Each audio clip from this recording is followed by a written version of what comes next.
ਵਾਹਿਗੁਰੂ ਜੀ ਕਾ ਖਾਲਸਾ, ਵਾਹਿਗੁਰੂ ਜੀ ਕੀ ਫਤਿਹ ਜੀ। ਸਾਰੇ ਵੀਰ ਭੈਣਾਂ ਨੂੰ ਸਵਾਗਤ ਹੈ ਜੀ ਤੁਹਾਡਾ ਸਾਰਿਆਂ ਦਾ ਆਨਲਾਈਨ ਗੁਰਮਤਿ ਕਲਾਸ ਵਿੱਚ।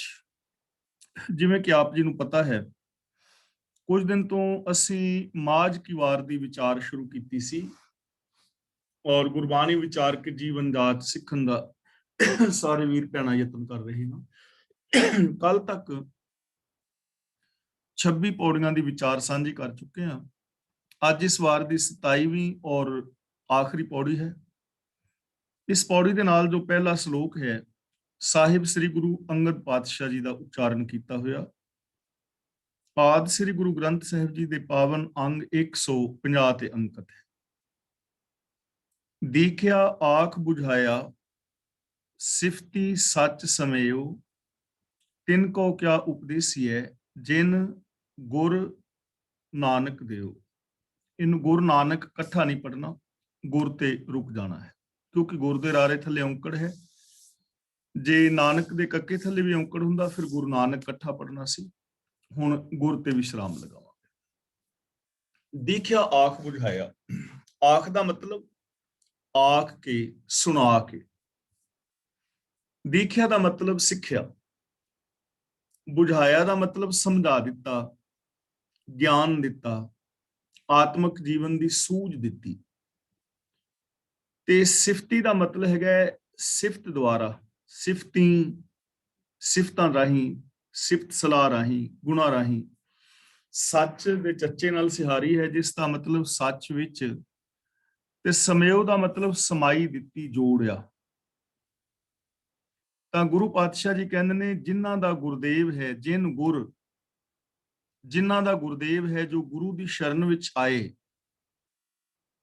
ਜਿਨ੍ਹਾਂ ਦੇ ਸਿਰ ਤੇ ਗੁਰਦੇਵ ਹੈ, ਜੋ ਗੁਰੂ ਦੀ ਮੱਤ ਦੇ ਧਾਰਨੀ ਨੇ, ਜਿਨ੍ਹਾਂ ਨੂੰ ਗੁਰੂ ਨੇ ਸਿੱਖਿਆ ਦੇ ਕੇ ਗਿਆਨ ਦਿੱਤਾ, ਉਹਨਾਂ ਨੂੰ ਸਮਝ ਆ ਗਈ ਕਿ ਸਿਫਤ ਸਲਾਹ ਦੀ ਰਾਹੀਂ ਸੱਚ ਦੇ ਅੰਦਰ ਸਮਾ ਜਾਈਦਾ।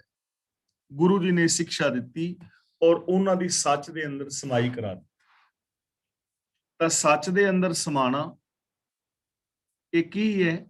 ਸਿਫਤਾਂ ਰਾਹੀਂ, ਸਿਫਤ ਸਲਾਹ ਰਾਹੀਂ ਰੱਬ ਦੇ ਅੰਦਰ ਅਸੀਂ ਕਿਵੇਂ ਮਿਲ ਸਕਦੇ ਹਾਂ? ਦੇਖੋ ਕਿੰਨੀ ਵੱਡੀ ਸਮੱਸਿਆ ਦਾ ਸੋਲੂਸ਼ਨ ਹੋ ਰਿਹਾ ਹੈ ਸਾਡੀ ਦਾ। ਸਿਫਤੀ ਦਾ ਮਤਲਬ ਸਿਫਤਾਂ ਰਾਹੀਂ ਗੁਣ ਗਾ ਕੇ, ਗੁਣਾਂ ਦੇ ਧਾਰਨੀ ਹੋ ਕੇ, ਮਨ ਬਚਨ ਕਰਮ ਕਰਕੇ, ਗੁਣਾਂ ਨੂੰ ਇੰਪਲੀਮੈਂਟ ਕਰਕੇ ਸੱਚ ਦੇ ਅੰਦਰ ਸਮਾਈ ਹੋ ਜਾਂਦੀ ਹੈ। ਸੱਚ ਦੇ ਅੰਦਰ ਬੰਦਾ ਸਮਾ ਜਾਂਦਾ ਹੈ। ਤੇ ਸੱਚ ਕੌਣ ਹੈ? ਰੱਬ। ਆਦਿ ਸੱਚ ਜੁਗਾਦ ਸੱਚ ਹੈ, ਭੀ ਸੱਚ ਨਾਨਕ ਹੋਸੀ ਭੀ ਸੱਚ। ਉਸ ਪ੍ਰਭੂ ਦੇ ਅੰਦਰ ਬੰਦਾ ਸਦਾ ਲਈ ਸਮਾ ਜਾਂਦਾ ਹੈ।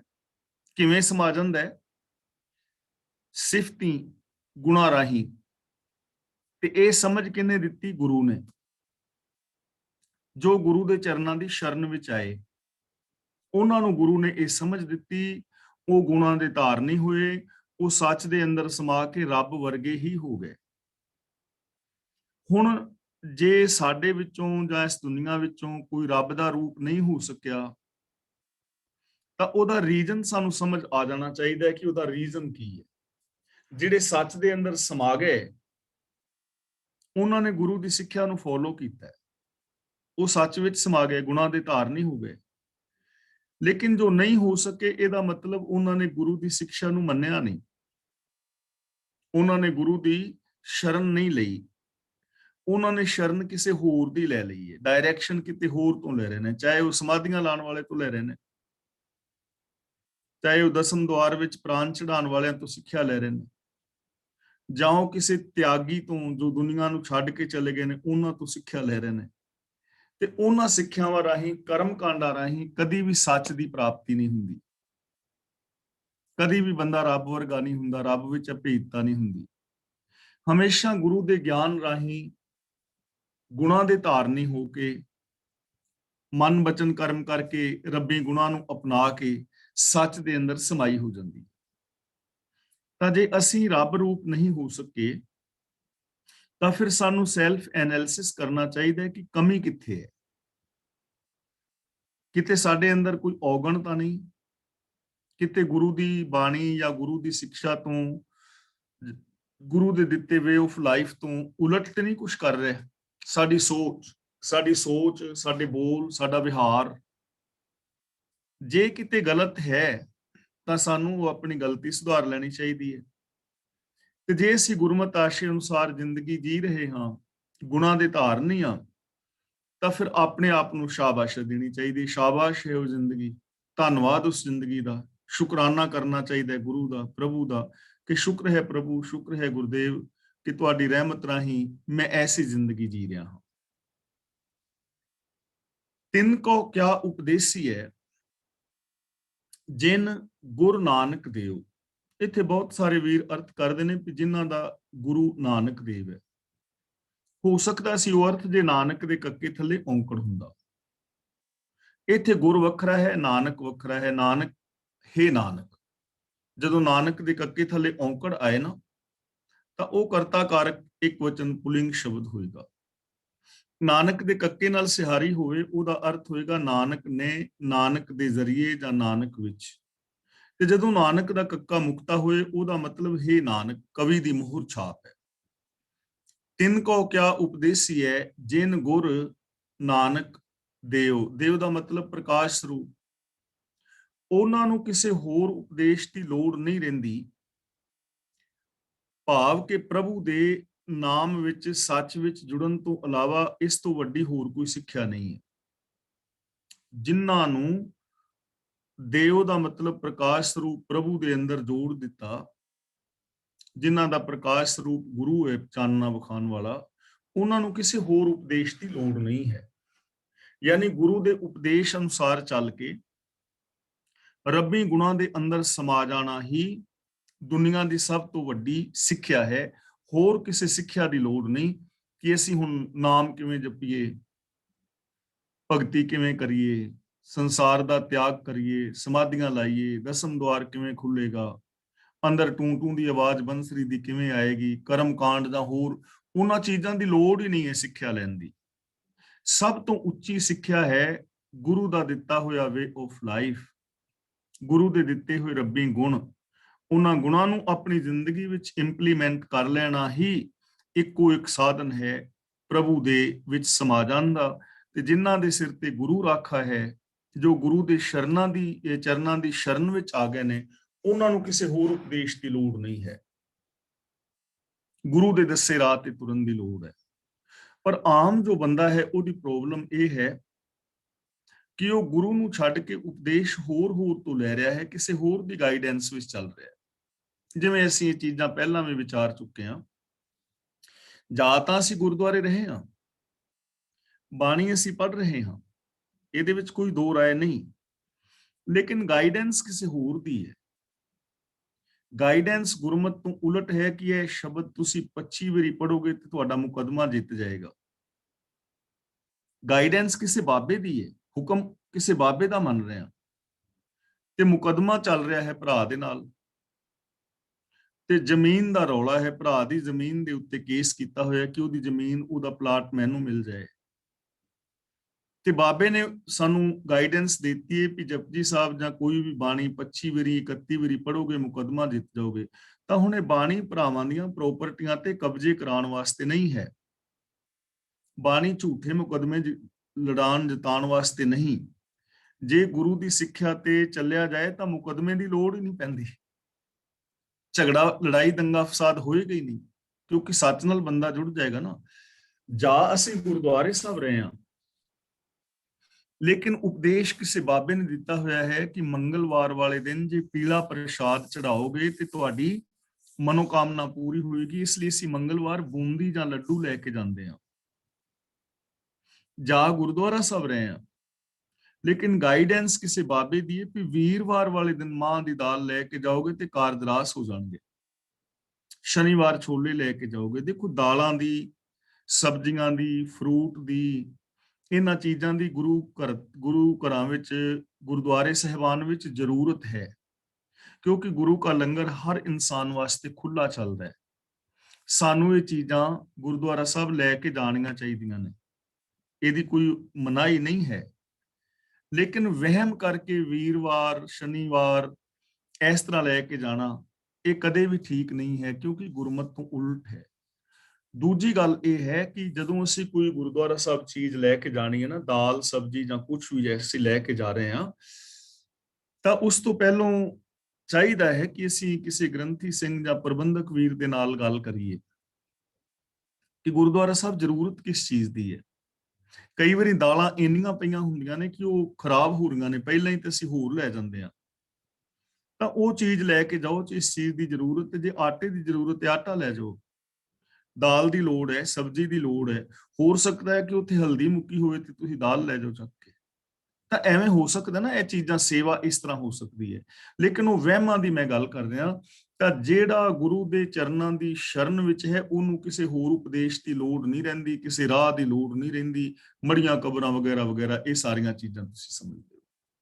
ਅੱਗੇ ਸਾਹਿਬ ਸ੍ਰੀ ਗੁਰੂ ਨਾਨਕ ਪਾਤਸ਼ਾਹ ਜੀ ਦਾ ਪਾਵਨ ਬਚਨ ਹੈ, ਆਪ ਬੁਝਾਏ ਸੋਈ ਬੁਝੈ। ਜਿਸ ਮਨੁੱਖ ਨੂੰ ਪ੍ਰਭੂ ਆਪ ਮੱਤ ਦਿੰਦਾ ਹੈ, ਉਹੀ ਬੁਝਦਾ ਹੈ, ਉਹੀ ਜਾਣਦਾ ਹੈ, ਉਹੀ ਸਮਝਦਾ ਹੈ, ਉਹਨੂੰ ਸੂਝ ਆਉਂਦੀ ਹੈ। ਹੁਣ ਇੱਥੇ ਫਿਰ ਸਾਡਾ ਸ਼ੰਕਾ ਹੋਏਗਾ ਕਿ ਇਹਦਾ ਮਤਲਬ ਸਾਨੂੰ ਰੱਬ ਨੇ ਸੂਝ ਦਿੱਤੀ ਹੋਈ ਨਹੀਂ, ਤਾਂ ਅਸੀਂ ਨਹੀਂ ਸਮਝੇ। ਐਸੀ ਗੱਲ ਨਹੀਂ ਹੈ, ਗੱਲ ਹੋਰ ਹੈ। ਹੁਣ ਰੱਬ ਉਹਨੂੰ ਸਮਝਾਏਗਾ ਨਾ ਜੋ ਰੱਬ ਦੇ ਸ਼ਰਨਾਂ ਦੀ ਸ਼ਰਨ ਵਿੱਚ ਆਏਗਾ। ਗੁਰੂ ਉਹਨੂੰ ਸਮਝਾਏਗਾ ਨਾ ਜੋ ਗੁਰੂ ਦੇ ਚਰਨਾਂ ਦੀ ਸ਼ਰਨ ਵਿੱਚ ਆਏਗਾ।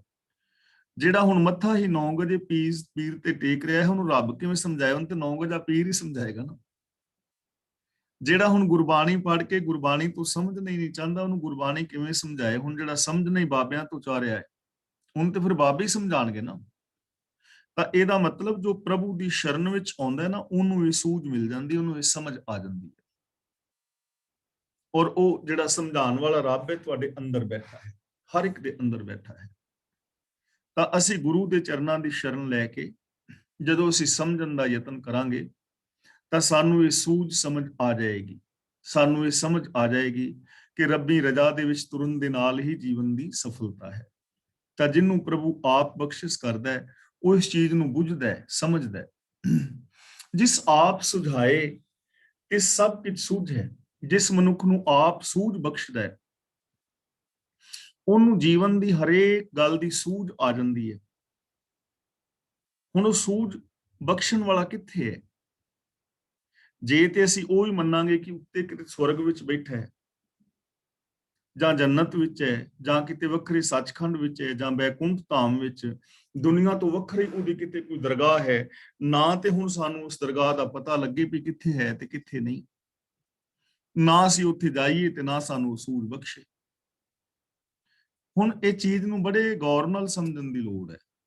ਰੱਬ ਸਾਰਿਆਂ ਦੇ ਅੰਦਰ ਹੈ। ਘਟ ਘਟ ਮੈਂ ਹਰਜੂ ਬਸੈ ਸੰਤਨ ਕਹਿਓ ਪੁਕਾਰ, ਸਭ ਮੈਂ ਜੋਤ ਜੋਤ ਹੈ ਸੋਏ। ਤਾਂ ਜਿਹੜਾ ਅੰਦਰ ਬੈਠਾ ਹੈ ਉਹ ਸਾਰਿਆਂ ਨੂੰ ਸੂਝ ਬਖਸ਼ਦਾ ਹੈ। ਗਿਆਨ ਦੀ ਦਾਤ ਅੰਦਰੋਂ ਪ੍ਰਗਟ ਹੁੰਦੀ ਹੈ ਜੇ ਸਮਝਣ ਦਾ ਬੰਦਾ ਯਤਨ ਕਰੇ, ਜੇ ਆਪਣੇ ਆਪੇ ਦੇ ਨਾਲ ਜੁੜੇ, ਆਪਣੇ ਅੰਦਰੋਂ ਕੋਈ ਕਲਪਨਾ ਕਰੇ। ਤਾਂ ਦੇਖੋ ਜਿੰਨੇ ਵੀ ਆ ਸਾਇੰਟਿਸਟ ਨੇ, ਜਿਹੜੀਆਂ ਇਹਨਾਂ ਨੇ ਖੋਜਾਂ ਕੀਤੀਆਂ ਨੇ, ਉਹਨਾਂ ਨੂੰ ਕਿਤੋਂ ਬਾਹਰੋਂ ਗਿਆਨ ਨਹੀਂ ਆਇਆ, ਉਹਨਾਂ ਦੇ ਅੰਦਰੋਂ ਹੀ ਚੀਜ਼ਾਂ ਪ੍ਰਗਟ ਹੋਈਆਂ ਨੇ। ਜੇ ਅਸੀਂ ਗ੍ਰੈਵਿਟੀ ਫੋਰਸ ਦੀ ਗੱਲ ਹੀ ਕਰ ਲਈਏ, ਤਾਂ ਜੇ ਸੇਬ ਡਿੱਗਦਾ ਹੈ ਤਾਂ ਨਿਊਟਨ ਦੇ ਅੰਦਰੋਂ ਆਵਾਜ਼ ਆ ਰਹੀ ਹੈ ਕਿ ਸੇਬ ਟੁੱਟ ਕੇ ਉੱਤੇ ਕਿਉਂ ਨਹੀਂ ਚਲਾ ਗਿਆ, ਥੱਲੇ ਨੂੰ ਕਿਉਂ ਗਿਰਿਆ ਹੈ, ਤੇ ਉਹਨੂੰ ਬਾਹਰੋਂ ਕਿਸੇ ਨੇ ਨਹੀਂ ਦੱਸਿਆ। ਜੇ ਬਾਹਰੋਂ ਕੋਈ ਦੱਸਦਾ ਨਾ ਗ੍ਰੈਵਿਟੀ ਫੋਰਸ ਕਰਕੇ, ਤਾਂ ਫਿਰ ਇਹ ਖੋਜ ਨਿਊਟਨ ਦੀ ਨਹੀਂ ਸੀ ਹੋਣੀ, ਉਹ ਦੱਸਣ ਵਾਲੇ ਦੀ ਹੋਣੀ ਸੀ। ਜਦੋਂ ਖੋਜ ਕੀਤੀ ਹੈ, ਫਿਰ ਅੰਦਰੋਂ ਸੂਝ ਆ ਗਈ ਨਾ ਉਹਨੂੰ। ਜਦੋਂ ਖੋਜ ਕਰਨ ਦਾ ਯਤਨ ਕੀਤਾ, ਜਦੋਂ ਵਿਆਪਕ ਨਿਯਮਾਂ ਰਾਹੀਂ ਸਮਝਿਆ, ਤਾਂ ਅੰਦਰੋਂ ਹੀ ਸੂਝ ਆ ਗਈ। ਕਿਹੜੀਆਂ ਵੱਡੀਆਂ ਖੋਜਾਂ ਕੀਤੀਆਂ ਜਿੰਨੇ ਵੀ ਡਾਕਟਰ ਲੋਕ ਨੇ ਜਾਂ ਇੰਜੀਨੀਅਰ ਨੇ, ਕੁਝ ਵੀ ਨੇ, ਉਹਨਾਂ ਨੂੰ ਆਪਣੇ ਅੰਦਰੋਂ ਹੀ ਸੂਝ ਆਉਂਦੀ ਹੈ ਨਾ, ਤੇ ਉਸ ਸੂਝ ਦੇ ਰਾਹੀਂ ਉਸ ਕੰਮ ਨੂੰ ਕਰਦੇ ਨੇ। ਤੇ ਇਹ ਸੂਝ ਦਾ ਭੰਡਾਰ ਹਰ ਮਨੁੱਖ ਦੇ ਅੰਦਰ ਹੈ, ਮੇਰੇ ਅੰਦਰ ਵੀ, ਤੁਹਾਡੇ ਅੰਦਰ ਵੀ, ਹੋਰ ਵੀ ਸਾਰਿਆਂ ਲੋਕਾਂ ਦੇ। ਪਰ ਅਸੀਂ ਉਹਨੂੰ ਯੂਜ਼ ਕਿੰਨਾ ਕਰ ਪਾਉਂਦੇ ਆ, ਇਹ ਸਾਡੇ ਤੇ ਡਿਪੈਂਡ ਕਰੇਗਾ। ਜਿਵੇਂ ਮੈਂ ਬੇਨਤੀ ਕੀਤੀ ਸੀ ਨਾ ਕਿ ਸਾਡੇ ਦਿਮਾਗ ਦੀ ਕਿਹੜੀ ਵੱਡੀ ਮੈਮਰੀ ਹੈ, 1500 ਕਰੋੜ ਕੰਪਿਊਟਰ ਦੀ ਹਾਰਡ ਡਰਾਈਵ ਜਿੰਨੀ ਮੈਮਰੀ।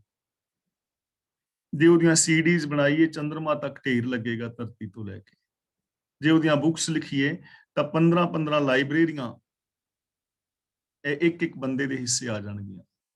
ਤਾਂ ਅੰਦਰ ਭੰਡਾਰ ਭਰੇ ਪਏ ਨੇ ਹਰ ਸ਼ੈ ਦੇ, ਔਰ ਸੂਝ ਦੇਣ ਵਾਲਾ ਅੰਦਰ ਬੈਠਾ ਹੈ। ਜ਼ਰੂਰਤ ਹੈ ਸੂਝ ਲੈਣ ਦੀ, ਅਸੀਂ ਇਸ ਪਾਸੇ ਟਰਾਈ ਨਹੀਂ ਕਰਦੇ। ਤਾਂ ਜਿਹਨੂੰ ਆਪ ਸੂਝ ਬਖਸ਼ਦਾ ਹੈ ਉਹਨੂੰ ਸਭ ਕੁਝ ਸੁਝਦਾ ਹੈ, ਸਭ ਕੁਝ ਪਤਾ ਲੱਗ ਜਾਂਦਾ ਹੈ। ਹੁਣ ਇਸ ਚੀਜ਼ ਨੂੰ ਥੋੜਾ ਹੋਰ ਸਮਝੀਏ। ਜਿਵੇਂ ਹੁਣ ਅਸੀਂ ਜੇ ਸੋਚੀਏ ਕਿ ਸਾਨੂੰ ਝੂਠ ਬੋਲਣ ਦਾ ਜ਼ਿਆਦਾ ਫਾਇਦਾ ਹੈ ਜਾਂ ਸੱਚ ਬੋਲਣ ਦਾ, ਪ੍ਰੇਮ ਨਾਲ ਰਹਿਣ ਨਾਲ ਜ਼ਿੰਦਗੀ ਠੀਕ ਰਹਿੰਦੀ ਕਿ ਲੜਾਈ ਝਗੜੇ ਨਾਲ, ਤਾਂ ਜਦੋਂ ਅਸੀਂ ਇਹ ਪੁੱਛਾਂਗੇ ਨਾ ਅੰਦਰ ਬੈਠੇ ਤੋਂ, ਤਾਂ ਅੰਦਰੋਂ ਹਕੀਕਤ ਹੈ ਉੱਤਰ ਆਏਗਾ ਕਿ ਪ੍ਰੇਮ ਨਾਲ ਹੀ ਰਹਿਣ ਵਿੱਚ ਲਾਭ ਹੈ, ਸੱਚੀ ਜ਼ਿੰਦਗੀ ਜੀਣ ਦਾ ਹੀ ਫਾਇਦਾ ਹੈ। ਜੇ ਅਸੀਂ ਸੱਚੀ ਜ਼ਿੰਦਗੀ ਨਹੀਂ ਜੀਵਾਂਗੇ, ਇੱਕ ਦੂਜੇ ਨਾਲ ਧੋਖਾ ਕਰਾਂਗੇ, ਤਾਂ ਉਹਦਾ ਨੁਕਸਾਨ ਹੋਏਗਾ। ਸੂਝ ਤਾਂ ਮਿਲੇਗੀ, ਪਰ ਜੇ ਉਹ ਸੂਝ ਲੈ ਕੇ ਫਿਰ ਅਸੀਂ ਉਹਨੂੰ ਤੋਂ ਇਨਕਾਰ ਕਰ ਦਈਏ ਜਾਂ ਉਹਨੂੰ ਸਮਝੀਏ ਹੀ ਨਾ, ਮੰਨੀਏ ਹੀ ਨਾ, ਤਾਂ ਉਹਦੇ ਵਿੱਚ ਰੱਬ ਦਾ ਜਾਂ ਗੁਰੂ ਦਾ ਦੋਸ਼ ਨਹੀਂ ਹੈ। ਜਿਹੜੇ ਆਮ ਬੰਦੇ ਨਸ਼ਈ ਹੋ ਜਾਂਦੇ ਨੇ ਨਾ, ਜਦੋਂ ਉਹ ਪਹਿਲੇ ਦਿਨ ਨਸ਼ਾ ਵਰਤਣ ਲੱਗਦੇ ਨੇ, ਅੰਦਰੋਂ ਆਵਾਜ਼ ਆਉਂਦੀ ਹੈ ਕਿ ਨਾ ਵਰਤ, ਬਹੁਤ ਝਿਜਕਦੇ ਨੇ, ਬਹੁਤ ਡਰਦੇ ਨੇ, ਅੰਦਰੋਂ ਆਵਾਜ਼ ਆਉਂਦੀ ਹੈ ਨਾ ਪੀ, ਨਾ ਪੀ। ਫਿਰ ਬਾਹਰੋਂ ਉਹਨਾਂ ਦੇ ਉੱਤੇ ਕੁਝ ਪ੍ਰੈਸ਼ਰ ਹੁੰਦਾ ਹੈ, ਤੇ ਫਿਰ ਅੰਦਰੋਂ ਨਾ ਪੀ ਦੀ ਆਵਾਜ਼ ਨੂੰ ਦਬਾ ਕੇ ਉਹ ਪੀ ਲੈਂਦੇ ਨੇ ਇੱਕ ਅੱਧਾ ਪੈਕ, ਦੁਬਾਰਾ ਫਿਰ ਪੀਣ ਲੱਗਦੇ ਨੇ, ਅੰਦਰੋਂ ਆਵਾਜ਼ ਆਉਂਦੀ ਹੈ, ਫਿਰ ਉਸ ਆਵਾਜ਼ ਨੂੰ ਦਬਾ ਦਿੱਤਾ ਜਾਂਦਾ ਹੈ। ਅਗਲੇ ਦਿਨ ਫਿਰ ਆਵਾਜ਼ ਆਉਂਦੀ ਹੈ, ਫਿਰ ਉਹ ਆਵਾਜ਼ ਹੌਲੀ ਹੋਣੀ ਸ਼ੁਰੂ ਹੋ ਜਾਂਦੀ ਹੈ, ਕਿਉਂਕਿ ਸੁਣ ਨਹੀਂ ਨਾ ਰਿਹਾ, ਫਿਰ ਅੰਦਰੋਂ ਆਵਾਜ਼ ਤੇ ਆਉਂਦੀ ਹੈ। ਫਿਰ ਆਖਿਰ ਇੱਕ ਦਿਨ ਉਹ ਆਵਾਜ਼ ਆਉਣੀ ਬੰਦ ਹੋ ਜਾਂਦੀ ਵੀ ਮਗਰੋਂ ਲੈ ਪੀਣਾ ਪੀ ਜਾ, ਫਿਰ ਬੰਦਾ ਆਪਣਾ ਆਪ ਗਵਾ ਲੈਂਦਾ ਨਾ, ਉਹ ਆਵਾਜ਼ ਹੀ ਆਉਣੀ ਬੰਦ ਹੋ ਜਾਂਦੀ। ਫਿਰ ਆਵਾਜ਼ ਆਈ ਜਾਂਦੀ ਪੀਉਣ ਦੇ ਬੋਤਲਾਂ ਦੀਆਂ ਬੋਤਲਾਂ, ਆਖਿਰ ਉਹ ਬੰਦਾ ਡਰੱਗੀ ਹੋ ਜਾਂਦਾ, ਸਾਰਾ ਕੁਝ ਬਰਬਾਦ ਕਰ ਲੈਂਦਾ। ਤਾਂ ਜਿਸ ਆਪ ਸੁਝਾਏ ਤੇ ਸਭ ਕੀ ਸੂਝ ਹੈ, ਜਿਹਨੂੰ ਆਪ ਸੂਝ ਬਖਸ਼ਦਾ ਹੈ ਉਹਨੂੰ ਸਭ ਕੁਝ ਸੁਝਦਾ ਹੈ। ਕਹਿ ਕਥਨਾ ਮਾਇਆ ਲੁਝ ਹੈ, ਪਰ ਜੇ ਇਹ ਮਤ ਨਹੀਂ ਹੈ,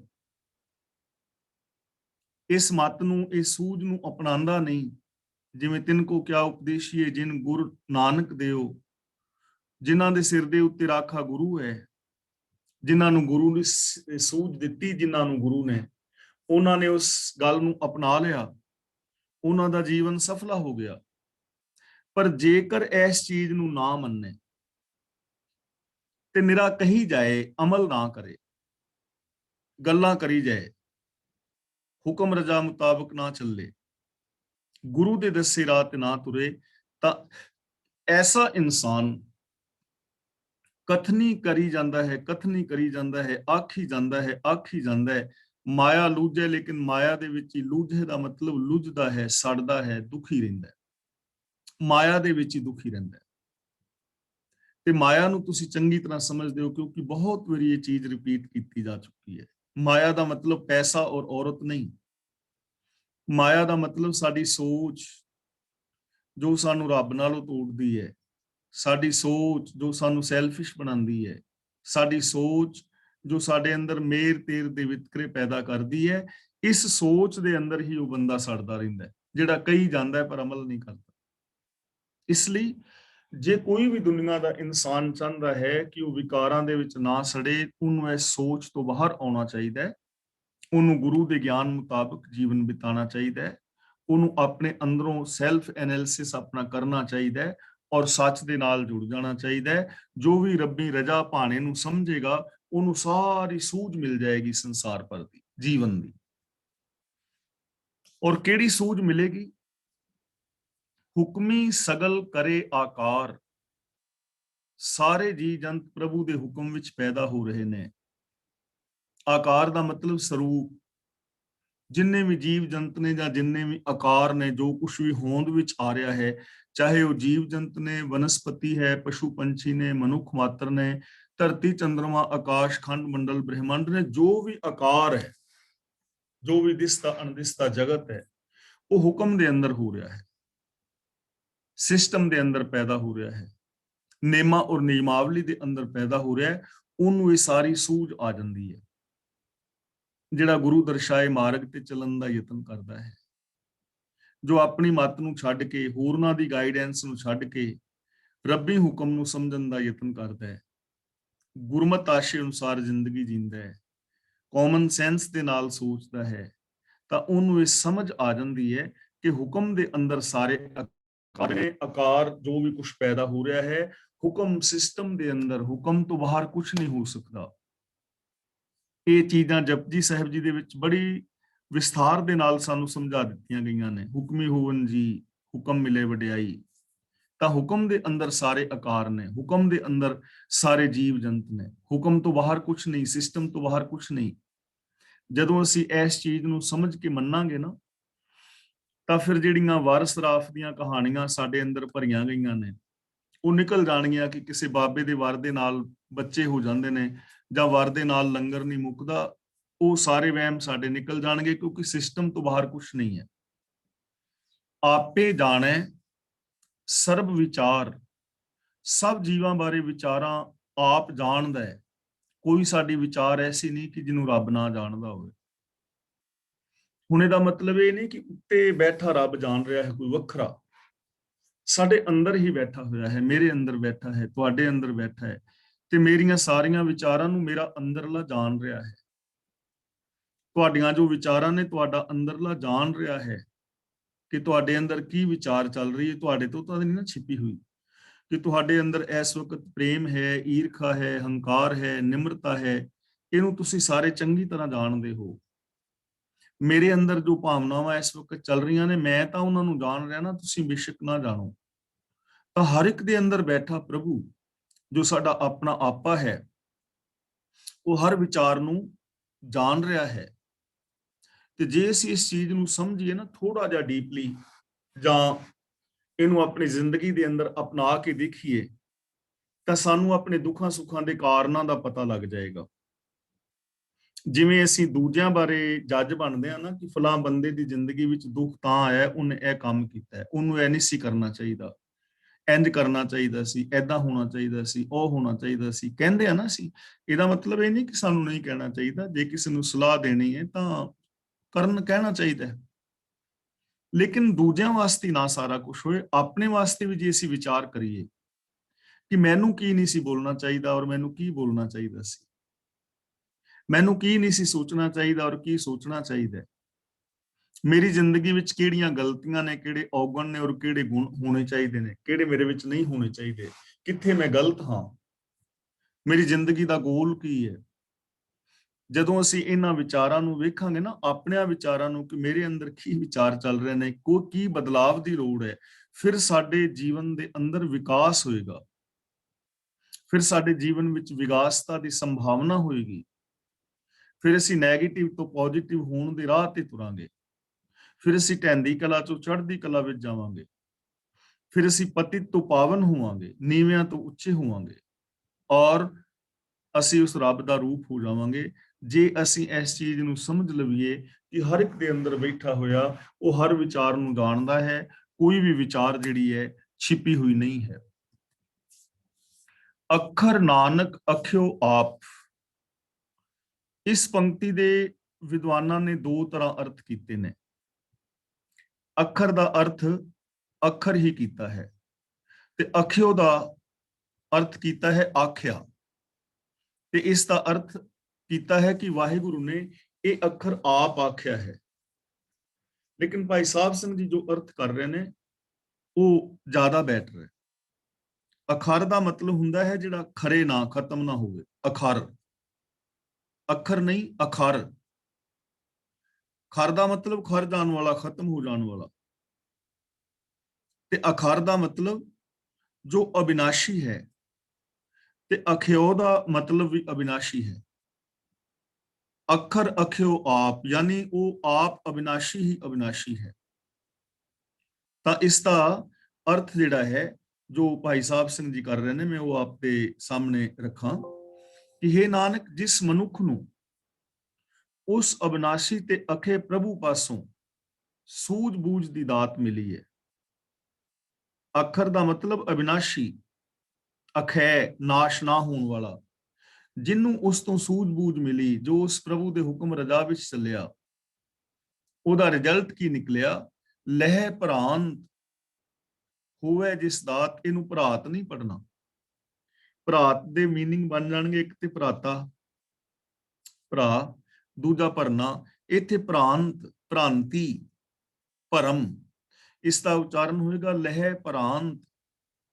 ਹੋਵੇ ਜਿਸ ਦਾਤ, ਜਿਸ ਦੇ ਉੱਤੇ ਰੱਬ ਦੀ ਦਾਤ ਹੁੰਦੀ ਨਾ, ਅੱਖਰ ਨਾਨਕ ਅਖਿਓ ਆਪ, ਜਿਸ ਦੇ ਉੱਤੇ ਅੱਖਰ ਪ੍ਰਭੂ ਦੀ ਦਾਤ ਹੈ, ਬਖਸ਼ਿਸ਼ ਹੈ, ਲਹਿ ਪ੍ਰਾਂਤ, ਉਹਦੇ ਜੀਵਨ ਦੀ ਭ੍ਰਾਂਤੀ ਲੈ ਜਾਂਦੀ ਹੈ। ਭ੍ਰਾਂਤੀ ਦਾ ਮਤਲਬ ਭਟਕਣਾ ਮੁੱਕ ਜਾਂਦੀ ਹੈ, ਉਹਦੀ ਕਨਫਿਊਜ਼ਨ ਖਤਮ ਹੋ ਜਾਂਦੀ ਹੈ, ਉਹਨੂੰ ਸੱਚ ਦੀ ਸਮਝ ਆ ਜਾਂਦੀ ਹੈ ਕਿ ਸੱਚ ਕੀ ਹੈ। ਉਹ ਅਸਲੀਅਤ ਨੂੰ ਜਾਣ ਲੈਂਦਾ ਹੈ, ਉਹਦਾ ਮਨ ਸੱਚ ਦੇ ਉੱਤੇ ਟਿਕ ਜਾਂਦਾ ਹੈ। ਮਨ ਬਚਨ ਕਰਮ ਕਰਕੇ ਸੱਚ ਦੇ ਅੰਦਰ ਉਹ ਸਮਾ ਜਾਂਦਾ ਹੈ। ਉਹਦਾ ਮਨ ਫਿਰ ਆਪਣੇ ਗੋਲ ਤੋਂ ਇਧਰ ਉਧਰ ਭਟਕਦਾ ਨਹੀਂ। ਉਹਦਾ ਮਨ ਰੱਬੀ ਰਜ਼ਾ ਤੋਂ ਉਲਟ ਕਰਨ ਵਾਸਤੇ ਕੁਝ ਵੀ ਸੋਚਦਾ ਵੀ ਨਹੀਂ, ਕਿਉਂਕਿ ਉਹਨੂੰ ਸਮਝ ਹੈ ਰੱਬੀ ਰਜ਼ਾ ਤੋਂ ਉਲਟ ਕੁਝ ਨਹੀਂ ਹੋ ਸਕਦਾ। ਤਾਂ ਜਿਹਦੇ ਤੇ ਰੱਬ ਦੀ ਰਹਿਮਤ ਹੁੰਦੀ ਹੈ, ਜਿਹਨੂੰ ਇਹ ਸੂਝ-ਬੂਝ ਮਿਲਦੀ ਹੈ, ਉਹਦੀ ਭ੍ਰਾਂਤੀ, ਉਹਦੀ ਭਟਕਣਾ ਮੁੱਕ ਜਾਂਦੀ ਹੈ। ਤਾਂ ਜੇ ਸਾਡੀ ਜ਼ਿੰਦਗੀ ਵਿੱਚ ਵੀ ਕਿਤੇ ਭਟਕਣਾ ਹੈ, ਕਿਤੇ ਅਸੀਂ ਪਰੇਸ਼ਾਨ ਹੋ ਜਾਂਦੇ ਹਾਂ, ਭੁਲੇਖਿਆਂ ਵਿੱਚ ਪੈ ਜਾਂਦੇ ਹਾਂ, ਜਾਂ ਜ਼ਿੰਦਗੀ ਵਿੱਚ ਕਿਤੇ ਦੁਖਾਂਤ ਵਾਪਰਦਾ ਹੈ, ਤਾਂ ਸਾਨੂੰ ਫਿਰ ਇਹ ਚੀਜ਼ ਸਮਝਣੀ ਚਾਹੀਦੀ ਹੈ ਕਿ ਅਸੀਂ ਕਿਵੇਂ ਸੱਚ ਨਾਲ ਜੁੜ ਸਕਦੇ ਹਾਂ। ਜੇ ਰੱਬੀ ਰਜ਼ਾ ਵਿੱਚ ਤੁਰੀਏ, ਇਹਦਾ ਮਤਲਬ ਅਸੀਂ ਰਜ਼ਾ ਤੋਂ ਕਿਤੇ ਬਾਹਰ ਹਾਂ, ਹੁਕਮ ਤੋਂ ਕਿਤੇ ਉਲਟ ਹਾਂ, ਸਿਸਟਮ ਤੋਂ ਕਿਤੇ ਉਲਟ ਕਰ ਰਹੇ ਹਾਂ। ਤਾਂ ਭ੍ਰਾਂਤੀ ਖਤਮ ਕਰਨ ਵਾਸਤੇ ਇੱਕੋ ਹੀ ਗੱਲ ਹੈ ਕਿ ਆਪਣੀ ਜ਼ਿੰਦਗੀ ਦਾ ਗੋਲ ਬਣਾਇਆ ਜਾਏ ਕਿ ਅਸੀਂ ਰੱਬੀ ਰਜ਼ਾ ਮੁਤਾਬਕ ਜ਼ਿੰਦਗੀ ਜੀਣੀ ਹੈ। ਜਦੋਂ ਅਸੀਂ ਐਸਾ ਜੀਵਨ ਜੀਵਾਂਗੇ, ਭਟਕਣਾ ਮੁੱਕ ਜਾਏਗੀ, ਸੱਚ ਦੇ ਉੱਤੇ ਬੰਦੇ ਦਾ ਮਨ ਜੁੜ ਜਾਏਗਾ, ਉਹ ਆਪਣੇ ਗੋਲ ਦੇ ਉੱਤੇ ਪਹੁੰਚ ਪਾਏਗਾ। ਹਉ ਢਾਢੀ ਵੇਕਾਰ ਕਾਰੈ ਲਾਇਆ, ਇਹਨੂੰ ਢਾਡੀ ਡੀ ਨਹੀਂ ਪੜਨਾ। ਆਮ ਕਰਕੇ ਅਸੀਂ ਢਾਡੀ ਬੋਲਦੇ ਹਾਂ, ਜਦੋਂ ਢਾਡੀ ਬੋਲਾਂਗੇ ਨਾ ਤਾਂ ਪਿਛਲਾ ਢੱਡਾ ਜਿਹੜਾ ਨਾ ਡੀ ਬੋਲ ਜਾਏਗਾ, ਡੀ ਦ ਡੱਡਾ, ਇਹਨੂੰ ਢਾ ਕਰਕੇ ਬੋਲਾਂਗੇ ਢਾਢੀ। ਜਿਵੇਂ ਹਿੰਦੀ ਦਾ ਢਹਿ ਨਹੀਂ ਹੁੰਦਾ, ਢਹਿ ਸੇ ਢੱਕਣ, ਪਿਛਲੇ ਢੱਡੇ ਨੂੰ ਐਵੇਂ ਬੋਲੋਗੇ ਤਾਂ ਬੜਾ ਸੁੰਦਰ ਉਚਾਰਨ ਹੋ ਜਾਏਗਾ। ਇਹਨੂੰ ਹਉ ਨਹੀਂ ਪੜਨਾ, ਹਉ। ਹਉ ਢਾਢੀ ਵੇਕਾਰ ਕਾਰੇ ਲਾਇਆ, ਮੈਂ ਬੇਕਾਰ ਸੀ, ਵਿਅਰਥ ਕੰਮ ਕਰਦਾ ਸੀ, ਬੇਕਾਰ ਦੇ ਕੰਮ ਕਰ ਰਿਹਾ ਸੀ। ਕਿਹੜੇ ਬੇਕਾਰ ਦੇ ਕੰਮ? ਜਿਵੇਂ ਦੇਸ਼ ਛੋੜ ਪਰਦੇਸੈਂ ਧਾਇਆ, ਪੰਜ ਚੰਡਾਲ ਨਾਲੇ ਲੈ ਆਇਆ, ਕਾਨ ਫਰਾਏ ਹਿਰਾਏ ਟੂਕਾ, ਘਰ ਘਰ ਮੰਗੇ ਤ੍ਰਿਪਤਾਵਨ ਤੇ ਚੂਕਾ। ਇਹ ਸਾਰੇ ਬੇਕਾਰ ਦੇ ਕੰਮ ਸਨ, ਇਹਨਾਂ ਚੋਂ ਰਿਜ਼ਲਟ ਤੇ ਕੁਝ ਵੀ ਨਹੀਂ ਨਿਕਲਿਆ। ਪਾਗੂ ਪੇਤਾਣਾ, ਮੈਂ ਨੰਗੇ ਪੈਰੀ ਯਾਤਰਾ ਕਰਨ ਨੂੰ ਧਰਮ ਸਮਝਦਾ ਸੀ ਕਿ ਨੰਗੇ ਪੈਰੀ ਜੇ ਮੈਂ ਜਾਵਾਂਗਾ ਯਾਤਰਾ ਕਰਨ ਤਾਂ ਮੈਨੂੰ ਬਹੁਤ ਵੱਡਾ ਫਲ ਮਿਲੇਗਾ। ਬੇਕਾਰ ਦਾ ਕੰਮ ਸੀ ਨਾ। ਪਾਗੂ ਪੇਤਾਣਾ, ਆਪਣਾ ਕੀਆ ਕਮਾਣਾ, ਅਲਮਲ ਖਾਈ, ਸਿਰ ਛਾਈ ਪਾਈ, ਮੂਰਖ ਅੰਧੇ ਪਤ ਗਵਾਈ, ਰਹੇ ਬਿਬਾਣੀ ਮੜੀ ਮਸਾਣੀ, ਅੰਧ ਨਾ ਜਾਣੇ ਫਿਰ ਪਛਤਾਣੀ। ਇਹ ਬੇਕਾਰ ਦੇ ਕੰਮ ਹੀ ਸਨ। ਕਿੰਨੇ ਸਾਰੇ ਬੇਕਾਰ ਦੇ ਕੰਮ ਸਨ। ਮੈਂ ਐਵੇਂ ਹੀ ਫੋਟੋਆਂ ਅੱਗੇ ਧੂਫਾਂ ਦਿਖਾਉਂਦਾ ਫਿਰਦਾ ਸੀ, ਸ਼ਾਇਦ ਫੋਟੋਆਂ ਅੱਗੇ ਧੂਫਾਂ ਦਿਖਾਉਣ ਦੇ ਨਾਲ ਹੀ ਮੇਰੀ ਜ਼ਿੰਦਗੀ ਅੰਦਰ ਸੁਖ ਸ਼ਾਂਤੀ ਆ ਜਾਏ। ਲੇਕਿਨ ਮੈਨੂੰ ਬੇਕਾਰ ਨੂੰ ਪ੍ਰਭੂ ਨੇ ਢਾਡੀ ਬਣਾ ਦਿੱਤਾ। ਢਾਡੀ ਦਾ ਮਤਲਬ ਸਿਫਤ ਸਲਾਹ ਕਰਨ ਵਾਲਾ। ਕਾਰੇ ਲਾਇਆ, ਮੈਨੂੰ ਕਾਰ ਵਿੱਚ ਲਾ ਦਿੱਤਾ।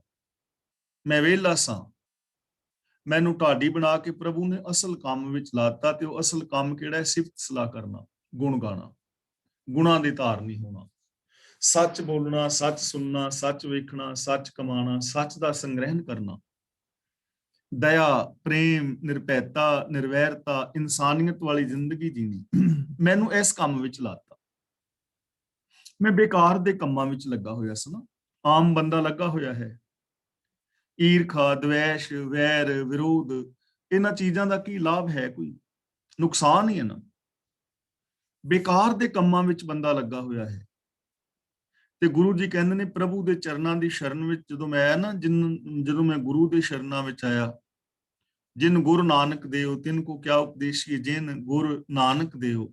ਜਦੋਂ ਮੈਂ ਗੁਰੂ ਦੀ ਸ਼ਰਨ ਵਿੱਚ ਆਇਆ ਤਾਂ ਗੁਰੂ ਨੇ ਮੈਨੂੰ ਬੇਕਾਰ ਨੂੰ, ਬੇਕਾਰ ਕੰਮਾਂ ਵਿੱਚ ਲੱਗੇ ਹੋਏ ਨੂੰ ਢਾਡੀ ਬਣਾ ਕੇ ਸਿਫਤ ਸਲਾਹ ਵਿੱਚ ਲਾ ਦਿੱਤਾ।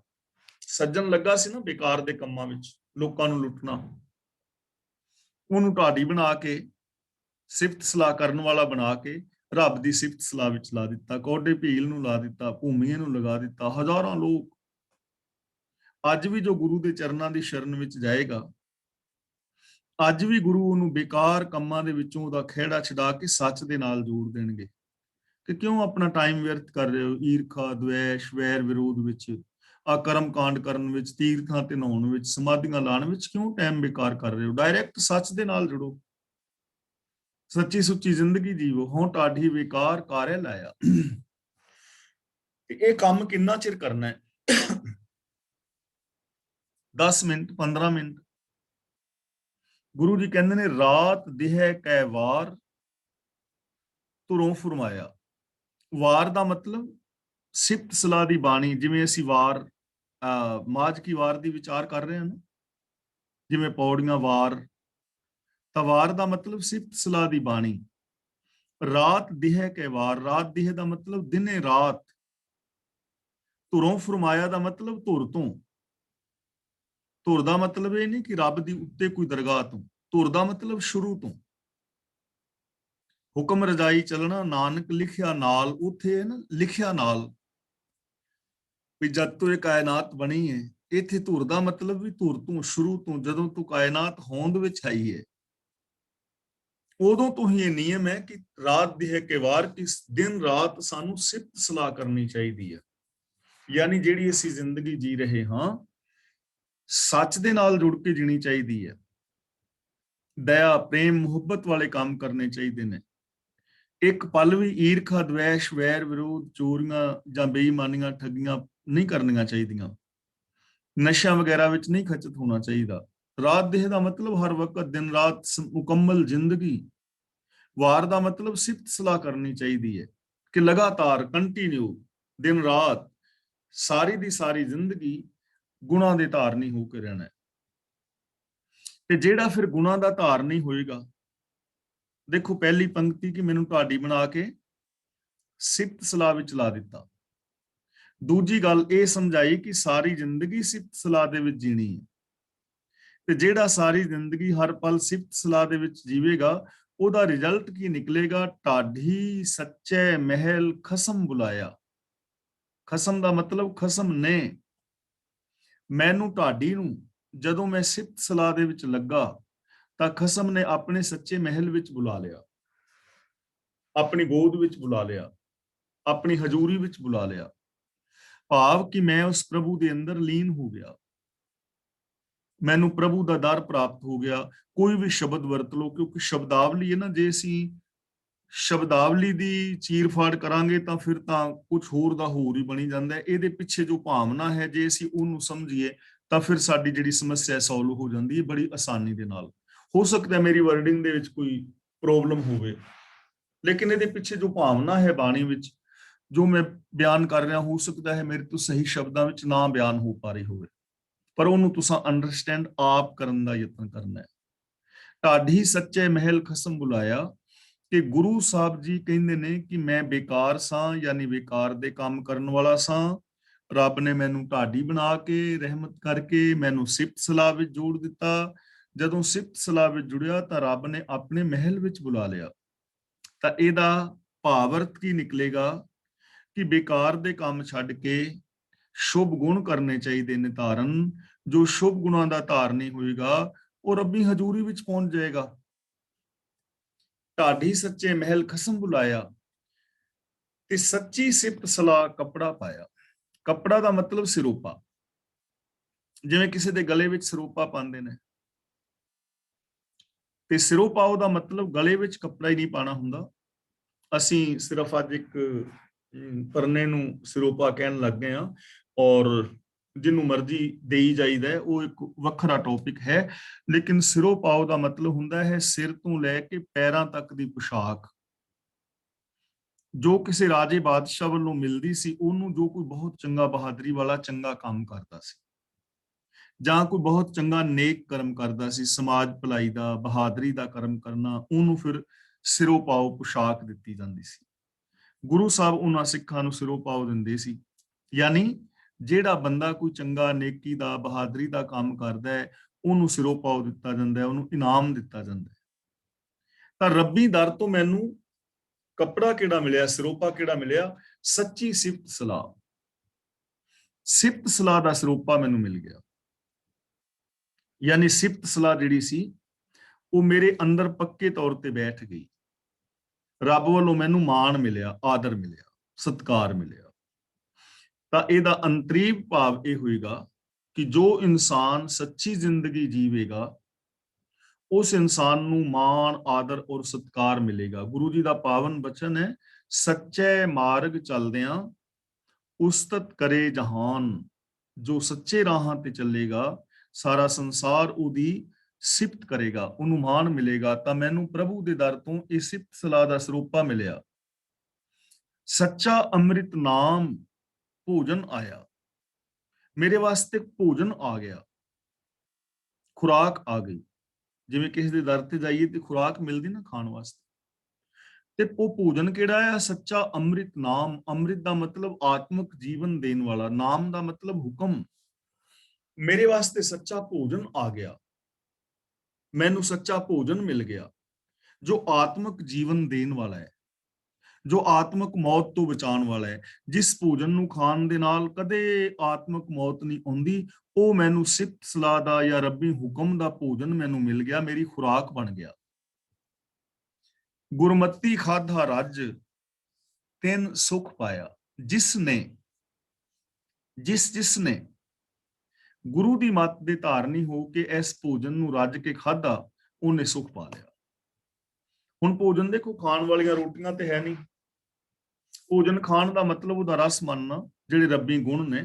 ਜਿਨ੍ਹਾਂ ਨੇ ਇਸ ਭੋਜਨ ਨੂੰ ਖਾਧਾ, ਰੱਬੀ ਹੁਕਮ ਅਨੁਸਾਰ ਤੁਰੇ, ਜਿਨ੍ਹਾਂ ਨੇ ਰੱਬੀ ਗੁਣਾਂ ਨੂੰ ਅਪਣਾਇਆ ਰੱਜ ਕੇ, ਉਹ ਰੱਜ ਗਏ, ਸੁਖ ਪਾਇਆ। ਉਹਨਾਂ ਨੇ ਸੁਖ ਪਾ ਲਿਆ। ਸਰੀਰਕ, ਮਾਨਸਿਕ, ਬੌਧਿਕ, ਆਤਮਿਕ, ਪਰਿਵਾਰਕ, ਵਿਵਹਾਰਕ ਤੌਰ ਤੇ ਉਹ ਸੁਖੀ ਹੋ ਗਏ, ਸ਼ਾਂਤ ਹੋ ਗਏ, ਜਿਸ ਨੇ ਵੀ ਇਹ ਭੋਜਨ ਖਾਧਾ। ਤਾਂ ਜੇ ਅਸੀਂ ਵੀ ਚਾਹੁੰਦੇ ਹਾਂ ਕਿ ਸਾਡੀ ਜ਼ਿੰਦਗੀ ਵਿੱਚ ਵੀ ਸੁਖ, ਸ਼ਾਂਤੀ, ਆਨੰਦ, ਖੇੜਾ, ਪ੍ਰਸੰਨਤਾ ਆਏ, ਤਾਂ ਸਾਨੂੰ ਵੀ ਇਹ ਭੋਜਨ ਖਾਣਾ ਚਾਹੀਦਾ ਹੈ। ਤੇ ਉਹ ਭੋਜਨ ਗੁਰੂ ਗ੍ਰੰਥ ਸਾਹਿਬ ਰੂਪ ਥਾਲ ਦੇ ਵਿੱਚ ਪਰੋਸਿਆ ਹੋਇਆ ਹੈ। ਥਾਲ ਵਿੱਚ ਤਿੰਨ ਵਸਤੂ ਪਈਓ, ਸਤ ਸੰਤੋਖ ਵਿਚਾਰੋ, ਅੰਮ੍ਰਿਤ ਨਾਮ ਠਾकुर का पयो, जिसका सबस आधारो, जे को खावे जे को पुंछे, तिसका होए उद्धारो। ਉਹਦਾ ਉद्धार ਹੋ ਜਾਏਗਾ। ਢਾਡੀ ਕਰੇ ਪਸਾਓ, ਸ਼ਬਦ ਵਜਾਇਆ। ਪਸਾਓ ਦਾ ਮਤਲਬ ਇੱਥੇ ਹੈਗਾ ਫੈਲਾਵ, ਪ੍ਰਚਾਰ। ਸ਼ਬਦ ਵਜਾਇਆ ਦਾ ਮਤਲਬ ਸ਼ਬਦ ਵਜਾਣਾ, ਥਾਂ ਥਾਂ ਤੇ ਵੰਡਣਾ। ਤਾਂ ਜਿਹੜਾ ਹੁਣ ਢਾਡੀ ਹੈ, ਮਤਲਬ ਜਿਸ ਤੇ ਕਿਰਪਾ ਹੋਈ ਹੈ, ਜੋ ਸੱਚ ਦੇ ਨਾਲ ਜੁੜਿਆ ਹੈ, ਜਿਸ ਵਿਕਾਰ ਨੂੰ ਗੁਰੂ ਜੀ ਨੇ ਸਿਫਤ ਸਲਾਹ ਦੀ ਕਾਰ ਵਿੱਚ ਲਾ ਦਿੱਤਾ ਹੈ, ਜਿਹਨੂੰ ਸਿਫਤ ਸਲਾਹ ਦਾ ਕੱਪੜਾ ਮਿਲਿਆ ਹੈ, ਜਿਹਨੇ ਇਸ ਆਤਮਿਕ ਜੀਵਨ ਦੇਣ ਵਾਲੇ ਭੋਜਨ ਨੂੰ ਖਾਧਾ ਹੈ, ਤੇ ਉਹ ਹੁਣ ਇਸ ਆਨੰਦ ਨੂੰ ਆਪ ਕੱਲਾ ਨਹੀਂ ਮਾਣ ਰਿਹਾ। ਢਾਡੀ ਕਰੇ ਪਸਾਓ, ਹੁਣ ਇਹ ਢਾਡੀ ਜਿਹੜਾ ਹੈ ਅੱਗੇ ਪ੍ਰਚਾਰ ਕਰ ਰਿਹਾ ਹੈ। ਸ਼ਬਦ ਵਜਾਇਆ, ਸ਼ਬਦ ਦਾ ਪ੍ਰਚਾਰ ਕਰ ਰਿਹਾ ਹੈ ਕਿ ਸ਼ਬਦ ਦੇ ਨਾਲ ਜੁੜੋ। ਸ਼ਬਦ ਦਾ ਮਤਲਬ ਗਿਆਨ, ਸ਼ਬਦ ਦਾ ਮਤਲਬ ਗੁਰੂ ਦਾ ਉਪਦੇਸ਼, ਗੁਰੂ ਦਾ ਦਿੱਤਾ ਵੇ ਆਫ ਲਾਈਫ। ਉਹ ਉਸ ਸ਼ਬਦ ਦਾ ਪ੍ਰਚਾਰ ਤੇ ਪ੍ਰਸਾਰ ਅੱਗੇ ਕਰ ਰਿਹਾ ਹੈ, ਹੋਰ ਲੋਕਾਂ ਨੂੰ ਵੀ ਦੱਸ ਪਾ ਰਿਹਾ ਹੈ, ਹੋਰ ਲੋਕਾਂ ਨੂੰ ਵੀ ਜੋੜ ਰਿਹਾ ਹੈ। ਇਸ ਲਈ ਪਹਿਲੀ ਗੱਲ, ਅਸੀਂ ਆਪ ਗੁਰਮਤਿ ਆਸ਼ੇ ਅਨੁਸਾਰ ਜ਼ਿੰਦਗੀ ਜੀ ਕੇ ਇਹ ਆਨੰਦ ਮਾਨਣਾ ਹੈ, ਬੇਕਾਰ ਦੇ ਕੰਮ ਛੱਡਣੇ ਨੇ, ਪ੍ਰਭੂ ਦਰ ਤੇ ਪ੍ਰਵਾਨ ਹੋਣਾ ਹੈ, ਤੇ ਆਪ ਇਸ ਆਨੰਦ ਨੂੰ ਮਾਣਦੇ ਹੋਏ ਦੂਜੇ ਲੋਕਾਂ ਨੂੰ ਵੀ ਦੱਸਣਾ ਹੈ ਕਿ ਦੁਨੀਆ ਦੇ ਲੋਕੋ, ਅਵਿਅਰਥ ਦੇ ਕੰਮ ਛੱਡ ਕੇ ਜੇ ਸੱਚ ਦੇ ਨਾਲ ਜੁੜ ਜਾਓ, ਤੁਹਾਡੀ ਜ਼ਿੰਦਗੀ ਸਫਲ ਹੋ ਸਕਦੀ ਹੈ। ਇਹ ਸੰਸਾਰ ਸਵਰਗ ਬਣ ਸਕਦਾ ਹੈ। ਇਹ ਸਾਡੀ ਸਾਰਿਆਂ ਦੀ ਡਿਊਟੀ ਹੈ। ਨਾਨਕ ਸੱਚ ਸਾਲਾ ਪੂਰਾ ਪਾਇਆ। ਸੱਚੇ ਪ੍ਰਭੂ ਦੀ ਸਿਫਤ ਸਲਾਹ ਕਰਕੇ ਪੂਰੇ ਪ੍ਰਭੂ ਦੀ ਪ੍ਰਾਪਤੀ ਹੋ ਜਾਂਦੀ ਹੈ। ਦੇਖੋ, ਨਾਨਕ ਸੱਚ ਸਾਲਾ, ਸੱਚ ਦੀ ਸਿਫਤ ਕਰਕੇ, ਸੱਚ ਦੇ ਗੁਣ ਗਾ ਕੇ ਪੂਰਾ ਪਾਇਆ, ਪੂਰੇ ਪ੍ਰਭੂ ਨੂੰ ਪਾ ਲਿਆ। ਕਿੰਨਾ ਸੌਖਾ ਕੰਮ ਹੈ। ਸਿਫਤ ਸਲਾਹ ਕਰਕੇ, ਗੁਣ ਗਾ ਕੇ, ਮੀਨਸ ਗੁਣਾਂ ਦੇ ਧਾਰਨੀ ਹੋ ਕੇ, ਗੁਣਾਂ ਨੂੰ ਇੰਪਲੀਮੈਂਟ ਕਰਕੇ ਪੂਰੇ ਪ੍ਰਭੂ ਨੂੰ ਪਾ ਲੈਣਾ। ਇਹਦੇ ਵਿੱਚ ਹੁਣ ਕਿਹੜਾ ਔਖਾ ਕੰਮ ਹੈ? ਸਿਰਫ ਸਾਡੇ ਦਿਮਾਗਾਂ ਵਿੱਚ ਬਿਠਾ ਦਿੱਤਾ ਗਿਆ ਹੈ, ਨਹੀਂ ਜੀ ਗੁਣਾਂ ਦੇ ਧਾਰਨੀ ਹੋਣਾ ਤੇ ਬਹੁਤ ਔਖਾ ਹੈ, ਧਰਮ ਦੀ ਜ਼ਿੰਦਗੀ ਜੀਣੀ ਤੇ ਬੜੀ ਔਖੀ ਹੈ, ਐਵੇਂ ਥੋੜੀ ਇਹ ਤੇ ਸਟੇਜੀ ਗੱਲਾਂ ਨੇ, ਤੇ ਕੋਈ ਭਾਈ ਕਹਿ ਸਕਦਾ ਸਟੇਜ ਤੇ ਬਹਿ ਕੇ ਕਿਤਾਬੀ ਗੱਲਾਂ ਨੇ। ਪਰ ਐਸਾ ਨਹੀਂ ਹੈ ਪਿਆਰਿਓ। ਸੱਚ ਬੋਲਣਾ, ਪਿਆਰ ਨਾਲ ਰਹਿਣਾ, ਦਇਆ ਕਰਨੀ, ਇੱਕ ਦੂਜੇ ਦਾ ਸਹਿਯੋਗ ਕਰਨਾ ਤੇ ਸੌਖਾ ਕੰਮ ਹੈ। ਔਖਿਆਈ ਤਾਂ ਸਗੋਂ ਝੂਠ ਬੋਲਣ ਵਿੱਚ, ਲੜਾਈ ਦੰਗਿਆਂ ਵਿੱਚ ਔਖਿਆਈ ਹੈ, ਜੈਲਸੀ ਕਰਨ ਵਿੱਚ ਔਖਿਆਈ ਹੈ, ਪ੍ਰੇਮ ਕਰਨ ਵਿੱਚ ਤੇ ਕੋਈ ਔਖਿਆਈ ਨਹੀਂ ਹੈ, ਸੱਚ ਬੋਲਣ ਵਿੱਚ ਤਾਂ ਕੋਈ ਔਖਿਆਈ ਨਹੀਂ ਹੈ, ਮੁਸਕਰਾਓ ਤਾਂ ਮੁਸਕਰਾਉਣ ਵਿੱਚ ਤਾਂ ਕੋਈ ਔਖਿਆਈ ਹੈ ਹੀ ਨਹੀਂ ਹੈ, ਤਿਊੜੀਆਂ ਪਾਉਣ ਵਿੱਚ ਔਖਿਆਈ ਹੈ। ਨਾਨਕ ਸੱਚ ਸਾਲਾ ਪੂਰਾ ਪਾਇਆ, ਕਿ ਜਿਨ੍ਹਾਂ ਨੇ ਸੱਚ ਨੂੰ ਸਲਾਇਆ, ਸੱਚ ਦੇ ਗੁਣ ਗਾਏ, ਰੱਬੀ ਗੁਣਾਂ ਦੇ ਜੋ ਧਾਰਨੀ ਮਨ ਬਚਨ ਕਰਮ ਕਰਕੇ ਹੋਏ, ਪੂਰਾ ਪਾਇਆ, ਉਹਨਾਂ ਨੇ ਪੂਰੇ ਪ੍ਰਭੂ ਨੂੰ ਪਾ ਲਿਆ। ਯਾਨੀ ਇਹਨਾਂ ਗੁਣਾਂ ਨੂੰ ਪਾ ਲੈਣਾ, ਸੱਚ ਨੂੰ ਪਾ ਲੈਣਾ ਹੀ ਰੱਬ ਨੂੰ ਪਾ ਲੈਣਾ ਹੈ। ਗੁਣਾਂ ਦੇ ਅੰਦਰ ਸੁਰਤ ਦਾ ਮਿਲ ਜਾਣਾ, ਮਨ ਬਚਨ ਕਰਮ ਕਰਕੇ ਗੁਣਾਂ ਵਿੱਚ ਮਿਲ ਜਾਣਾ ਹੀ ਰੱਬ ਵਿੱਚ ਮਿਲ ਜਾਣਾ ਹੈ। ਅੱਗੇ ਸ਼ਬਦ ਲਿਖਿਆ ਹੈ ਸੁਧ। ਇੱਥੇ ਜੋ 27 ਅੰਕ ਆਇਆ ਹੈ, ਇਹ 27 ਅੰਕ ਦਾ ਮਤਲਬ ਹੈ ਕਿ 27 ਪੌੜੀਆਂ ਹੋ ਗਈਆਂ ਨੇ, ਤੇ ਪੌੜੀਆਂ ਦੇ ਨਾਲ ਸ਼ਲੋਕਾਂ ਦੀ ਗਿਣਤੀ ਅਲੱਗ-ਅਲੱਗ ਸੀ। ਸੁਧ ਸ਼ਬਦ ਦੇ ਪਿੱਛੇ ਜੋ ਹੈ ਉਹ ਦੁਲਾਵਾਂ ਨਹੀਂ ਹਨ, ਤੇ ਇਹ ਦੋ ਡੰਡੀਆਂ ਤੋਂ ਪਿੱਛੇ ਲਿਖਿਆ ਹੈ ਸੁਧ। ਇਹਦਾ ਪਾਠ ਕਰਨ ਲੱਗਿਆ ਪਾਠ ਕਰਨ ਦੀ, ਬੋਲਣ ਦੀ ਜ਼ਰੂਰਤ ਨਹੀਂ ਹੈ, ਇਹ ਕੇਵਲ ਪਾਠਕ ਵਾਸਤੇ ਸੇਧ ਹੈ। ਜਾਂ ਜਿਵੇਂ ਆਪਾਂ ਇਹਦੇ ਬਾਰੇ ਪਹਿਲਾਂ ਵਿਚਾਰ ਕਰ ਚੁੱਕੇ ਹਾਂ, ਜਦੋਂ ਗੁਰੂ ਸਾਹਿਬ ਨੇ ਗੁਰੂ ਗ੍ਰੰਥ ਸਾਹਿਬ ਜੀ ਦਾ ਪਾਵਨ ਸਰੂਪ ਰਚਿਆ ਸੀ, ਇਹ ਉਹਦੇ ਨਾਲ ਸੰਬੰਧਿਤ ਹੈ। ਤੇ ਬਾਕੀ ਜੇ ਕੋਈ ਪੜ੍ਹਦਾ ਵੀ ਹੈ ਤੇ ਉਹ ਪੜ੍ਹਨ ਦੀ ਵੀ ਕੋਈ ਪ੍ਰੋਬਲਮ ਨਹੀਂ, ਕਿਉਂਕਿ ਸਰੋਤੇ ਨੂੰ ਵੀ ਪਤਾ ਲੱਗ ਜਾਂਦਾ ਹੈ। ਤੇ ਸੁੱਧ, ਬਾਕੀ ਸੁੱਧ ਦਾ ਪਾਠ ਦੇ ਨਾਲ ਕੋਈ ਸੰਬੰਧ ਨਹੀਂ ਹੈ। ਤਾਂ ਅੱਜ ਦੀ ਵਿਚਾਰ ਅਸੀਂ ਇੱਥੇ ਸਮਾਪਤ ਕਰਦੇ ਹਾਂ। ਅੱਜ ਮਾਝ ਕੀ ਵਾਰ ਜਿਹੜੀ ਹੈ ਉਹ ਪੂਰੀ ਹੋ ਗਈ ਹੈ, ਤੇ ਸੋਮਵਾਰ ਤੋਂ ਅਸੀਂ ਗੌੜੀ ਕੀ ਵਾਰ ਸ਼ੁਰੂ ਕਰਾਂਗੇ।